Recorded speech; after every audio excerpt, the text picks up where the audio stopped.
The Awesome Adventures of Captain Spirit centers around a 9-year-old boy named Chris Erickson on a white, snowy morning, doing whatever his wild imagination has to offer. And it definitely made my imagination run wild as I kept thinking what is in store for Life is Strange 2. Of course, we can't ignore this game either, and I'm really happy that I got to play it. But what is it exactly? Well, it sorta came out of nowhere, and at first I didn't know what to make of it. I just thought they were doing a little game with a boy who has powers, and that's actually kind of what it is. Sorta.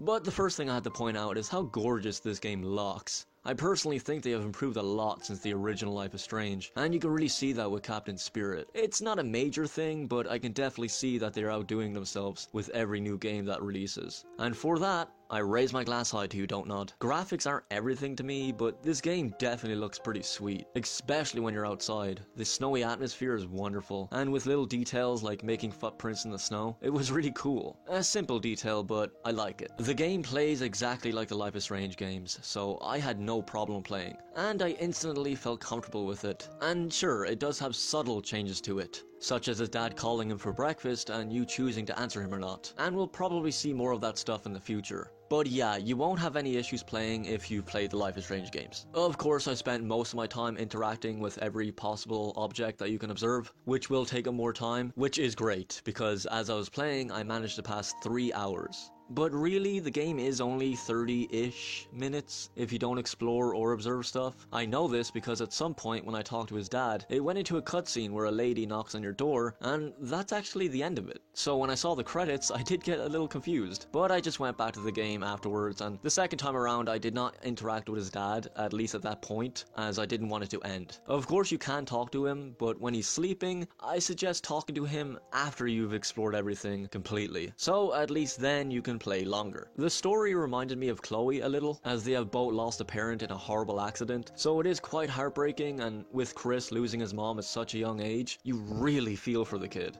And it also doesn't help that his dad can be distant and drinks a lot while he watches TV, and eventually falling asleep. With Chloe's dad though, we did know him quite a bit, but Chris's mom is quite a mystery, and maybe we'll learn more about her later, which would be cool. Hell, if Life is Strange 2 centered around her, I'd have no problem with that. While his dad is passed out, it leaves you to do whatever you want. You can decide to do some work around the house too. That's right folks, this is truly the gaming experience we need. But for real, it does break my heart to see Chris do all this, and yes, children should help around the house, but with his mom being gone and his dad a total mess, Chris deserves much better. So that is the Awesome Adventures of Captain Spirit. I think the biggest reason I love this game is the fact that it's set in the Life is Strange universe, and because it's a Don't Nod game. They somehow make the most simple activities seem interesting, and I didn't think I'd enjoy this game, with it being centered around this kid and all, but I really do. And by the way, that Mustard Party game is addicting. I love it. I love it. And I suggest you play it. It's really cool. More points. And also, if we do see Chris in Life is Strange 2, then I have no problem with that. Maybe the person he sees at the end will join him too, but it's all up in the air right now. We do not know much. Whatever does happen though, I am so ready to play. But thank you Don't Nod for giving us this really nice game. It was really worth my time, and thank you very much for watching this video. I shall see you next time, but for now, please, take care.